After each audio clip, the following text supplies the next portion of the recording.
Baik, kali ini kita akan membahas tentang materi evolusi. Jadi materi evolusi ini telah Ibu siapkan ke dalam bentuk poster.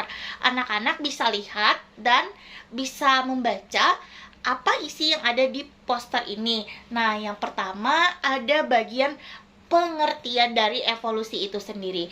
Jadi, pengertiannya adalah evolusi merupakan perubahan struktur tubuh makhluk hidup yang berlangsung secara perlahan-lahan dalam waktu yang sangat lama. Jadi, evolusi ini terjadi dalam waktu yang sangat lama. Jadi, waktu evolusi itu tidak yang 1 tahun, 2 tahun, tapi sampai berpuluh-puluh hingga ratusan tahun. Nah, di sini untuk posternya ditambahkan dengan gambar. Jadi gambar ini berfungsi untuk merealisasikan apa sih itu evolusi. Nah, di sini Ibu akan mengambil contoh dari evolusi yang mana ada pendapat dari ahli bahwa manusia itu hasil evolusi dari kera. Nah, kita akan membahas tentang teori evolusi. Jadi teori evolusi ini sendiri ada 2, yaitu ada yang menurut Islam serta ada menurut perspektif Barat. Nah, menurut Islam sejak 14 abad yang lalu Al-Quran telah menegaskan bahwa manusia itu bukan berasal dari kera, tapi manusia itu berasal dari tanah. Seperti yang kita tahu, pencipta yang maha kuasa menciptakan Nabi Adam itu berasal dari tanah. Nah, itu jika kita melihat dari perspektif teori Islam. Lalu yang kedua ada teori perspektif Barat. Nah, yang terkenalnya itu adalah teori menurut Darwin. Nah, disebut juga kayak pra-Darwin, yaitu teori evolusi organik memperkirakan bahwa sejak kehidupan muncul di bumi telah terjadi suatu proses berkesinambungan. Organisme yang hidup berasal dari bentuk-bentuk sebelumnya.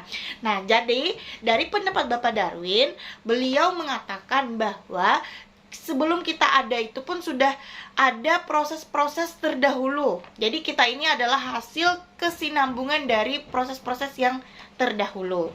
Nah, selanjutnya dari pendapat Bapak Darwin itu ada lagi 2 tahapan. Ada 2 tahapan, yaitu ada masa psiksisme dan masa adaptasi dan transformasi. Nah, masa psiksisme itu adalah masa pemikirannya memiliki kedekatan dengan mitos sehingga pendapatnya juga lebih bercorak sebagai fiksasi ilmiah.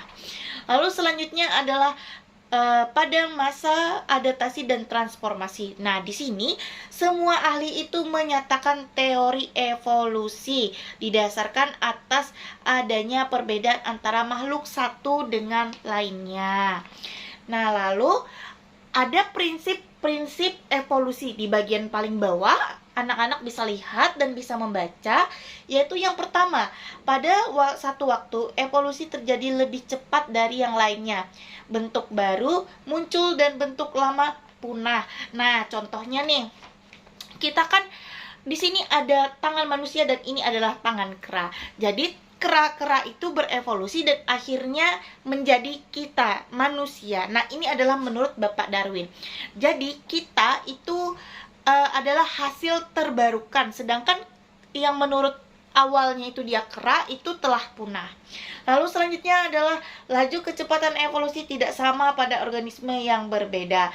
Jadi, evolusi itu ya anak-anak berbeda dari satu jenis dengan jenis yang lain. Misal, evolusi pada kera menjadi manusia itu akan berbeda dengan evolusi misal hewan dari misal nih kayak nenek moyangnya jerapah gitu. Nah, itu berbeda antara tiap organismenya.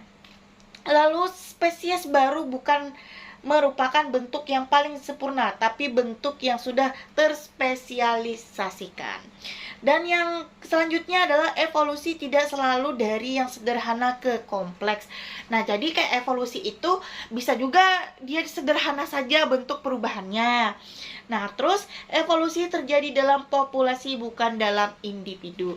Jadi evolusi ini tidak terjadi pada satu spesies saja, tapi dia bisa terjadi dalam ruang lingkup yang besar. Dia terjadi di populasi atau kumpulan dari komunitas ya.